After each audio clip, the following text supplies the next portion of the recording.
Hello everyone. In this video, I'm continuing digging further the story of the English language in the 18th century, which is also known as the age of rationality, reason, and industrial revolution. This is in England the age of restoration. Let me talk a little bit about the temper of the 18th century. In the light of the 17th century background, we may more readily understand the temper of the 18th century. The first half of the 18th century is commonly designated to histories of literature as the Augustan Age in England. The principal characteristics of this age affected the course of the English language. These characteristics emerged early and maintained their influence throughout the century, in spite of the eruption of some radical changes in the final 2 decades. The 18th century sought to retain from the 17th century the best features of rational discourse that had been established while rejecting the uncontrolled proliferation of what sober minds regarded as dangerous tendencies in English prose. In England, the age was characterized by a search for stability. One of the first characteristics to be mentioned is a strong sense of order and the value of regulation. Adventurous individualism and the spirit of the independence characteristic of the previous era gave way to a desire for system and regularity. This involves conformity to a standard that the consensus recognizes as good. It sets up correctness as an ideal and attempts to formulate rules or principles by which correctness may be defined and achieved. The most important consideration in the foundation of this standard is reason. The spirit of scientific rationalism in philosophy was reflected in many other domains of thought. A great satisfaction was felt in things that could be logically explained and justified. It must not be supposed that the powerful new current of scientific rationalism swept away the firmly grounded reverence for classical literature. That was the time when Latin was looked upon as a model, not only in literature but also in language. It's easy to see how a standard having its basis in regularity, justified by reason, and supported by classical authority might be regarded as approaching perfection, and how an age that set much store in elegance and refinement could easily come to believe in this standard as an indispensable criterion of taste. While continuing to venerate Greece and Rome, 18th century English people were increasingly conscious of ways in which their own achievements could be judged as surpassing those of the ancient world. They could easily come to believe in this essential rightness of their judgment and think that their own ideals could be erected something like a permanent standard. We may well believe that permanence and stability would seem like no inconsiderable virtues to a generation that remember the disorders and changes of the Revolution and Restoration. Now, let's look at the 18th century attitudes toward the language.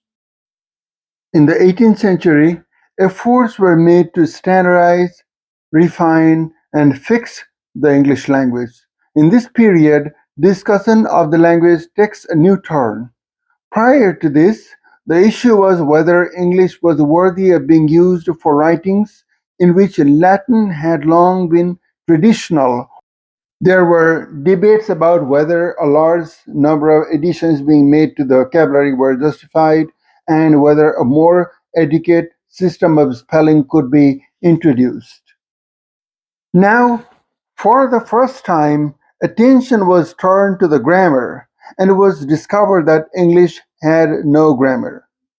At any rate, its grammar was largely uncodified, unsystematized, and not documented. The ancient languages had been reduced to rule. One knew what was right and what was wrong. But in English, everything was uncertain. One learned to speak and write as one learned to walk. And in many matters of grammatical uses, there was much variation even among educated people. This was clearly distasteful to an age that desired above all else an orderly universe.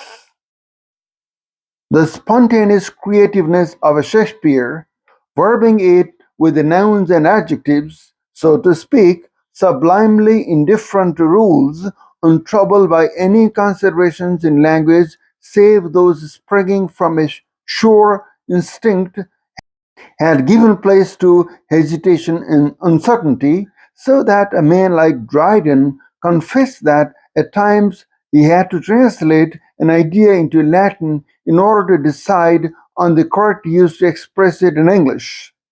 In his effort to set up a standard of correctness in language, the rationalistic spirit of the 18th century showed itself in the attempt to settle disputed points logically, that is, by simply reasoning about them, often arriving at entirely false conclusions. The respect for authoritative example, especially for classical example, takes the form of appeals to the analogy of Latin, whereas a different manifestation of the respect for authority is at the bottom of the belief in the power of individuals to legislate in matters of language and accounts for the repeated demand for an English academy. Finally, it's an idea often expressed that English has been and is being daily corrupted, that it needs correction and refinement, and that when the necessary reforms have been effected, it should be fixed permanently and protected from change. The 18th century rationalists did not like change. It did not like decadence. It didn't like any corruption in the language. They wanted to protect the English language from getting somewhere else. In other words, it was desired in the 18th century to give the English language a polished, rational, and permanent form. We are yet to see how mistaken these goals and methods were.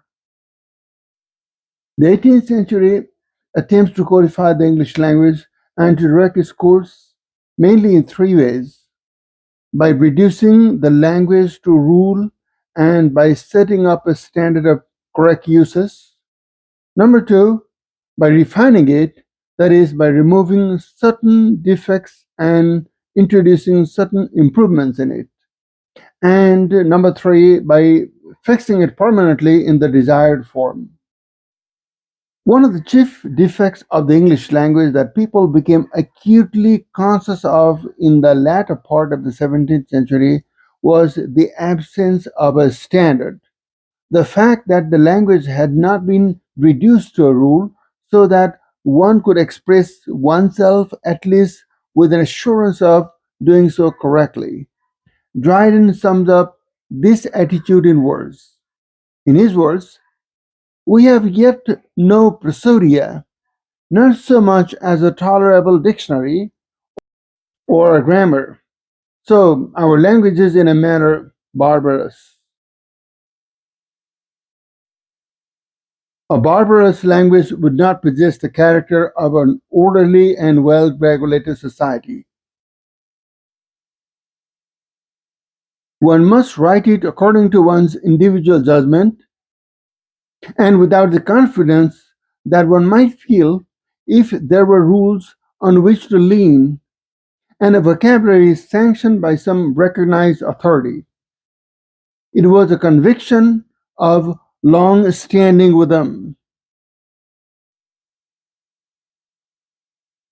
In his dedication of Troilus and Cressida to the Earl of Sunderland, Dryden says, quote, "How barbarously we yet write and speak, your lordship knows, and I am sufficiently sensible in my own English, for I am often put to a stand in considering whether what I write be the idiom of the tongue or false grammar."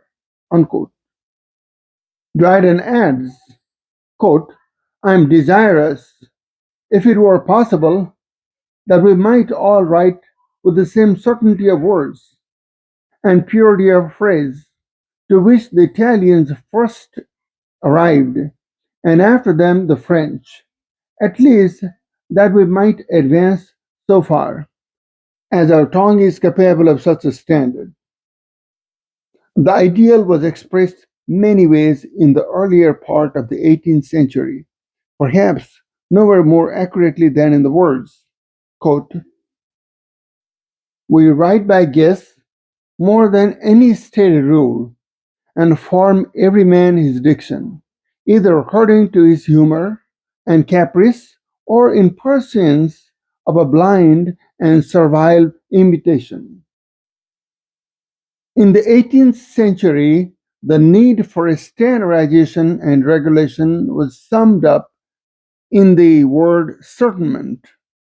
Just note that the force of this word then was different from that which it has today. Actually, to ascertain was not so much to learn by inquiry as to settle a matter, to render it certain and free from doubt. Dr. Johnson, the famous man who wrote the dictionary, defined ascertainment as, quote, "a settled rule, an established standard," unquote. And it was in his sense that Swift, Jonathan Swift, used the verb in his proposal for correcting, improving, and ascertaining the English tongue. When reduced to its simplest form, the need was for a dictionary that should record the proper use of words and a grammar that should settle authoritatively the correct usages in matters of construction. Now let's talk about the problem of refining the language. Actually, uncertainty was not the only fault that the 18th century found with English. The lack of a standard to which all might conform was believed to have resulted in many corruptions that were growing up unchecked. It's the subject of frequent lament that for some time the language had been steadily going down. Such observations are generally accompanied by a regretful background glance at the good old days. Various periods in the past were supposed to represent the highest perfection of English. It was Dryden's opinions that, quote, "from Chaucer the purity of the English tongue began," unquote. But he was not so completely convinced as some others that its use and its course had been always downward. For Swift, the golden age was that of the great Elizabethans. He was a traditionalist as far as the language was concerned. According to him, quote, "the period wherein the English tongue received the most improvement I take to commence with the beginning of Queen Elizabeth's reign, and to conclude with the Great Rebellion in 42. From the Civil War to this present time, I am apt to doubt whether the corruptions in our language have not at least equaled the refinements of it. And these corruptions, very few of the best authors in our age have wholly escaped." Unquote. In Jonathan Swift's words, quote, "during the usurpation, such an infusion of enthusiastic jargon prevailed in every writing as was not shaken off in many years after. To this succeeded the licentiousness which entered with the Restoration, and from infecting our religion and morals, fell to corrupt our language. Unquote. With this opinion, Dr. Johnson agreed. In his dictionary, he says, quote, I have studiously endeavored to collect examples and authorities from the writers before the Restoration, whose works I regard as the wells of English undefiled, as the pure sources of genuine diction. Unquote. Just for a reference, Jonathan Swift is the famous satirist, essayist who wrote works such as A Modest Proposal, Gulliver's Travels, etc. It is curious to find writers later in the century, such as Priestley, Sheridan, and the American Webster, looking back upon the Restoration and the period of Jonathan Swift himself as the classical age of the language. It is apparent that much of this talk springs merely from a sentimental regard for the past, and is to be taken no more seriously than the perennial belief that our children are not what their parents were.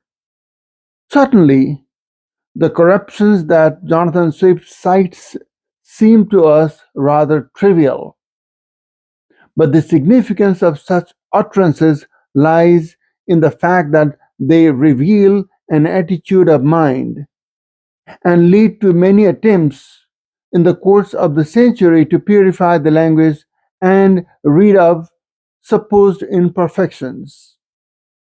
There have been always, and doubtless always will be, people who feel a strong antipathy towards certain words or expressions or particular constructions, especially those with a taint of novelty about them. Usually, such people do not make their objections felt beyond the circle of their friends, but occasionally an individual whose name carries weight and who is possessed with a crusading spirit offers his or her views to the public. It doesn't matter how much the condemned usages may represent mere personal prejudice, they are often regarded by others as veritable faults in the language and continue to be condemned in words that echo those of the original critic until the objections attain a currency and assume a magnitude out of all proportion to their significance. Such seems to have been the case with the strictures of Jonathan Swift on the English of his day. So we know in matters of language, Jonathan Swift was a conservative. His conservatism was grounded in a set of political and religious, as well as linguistic opinions. He cherished the principal authority in church and state, and thus deplored the latitudinarians. He decried the skeptical spirit of inquiry proposed by the Royal Society. Innovation, whether in politics or language, crumbled the cement of society. That's what he believed. Taking his writings as a whole, one may surmise that he would have preferred that the 17th century, at least after 1640, with its political, commercial, and scientific revolutions, had never happened. Although Swift upheld the classics, he understood the merits of a plain English style as long as it was not polluted by crude and careless usages. The things that especially troubled the gloomy dean in his reflections on the current speech were chiefly innovations that he says had been growing up in the last 20 years. One of these was the tendency to clip and shorten words that should have retained their full polysyllabic dignity. You would have objected to taxi, phone, bus, ad, and the like. He didn't like current usages or abbreviations of words. Okay, folks, that's all I have for this video. The content of this video is drawn from A.C. Ba and Cable's A History of the English Language, your textbook. Please read the textbook, especially the chapter, The Appeal to Authority, for detailed discussions. You have a nice day.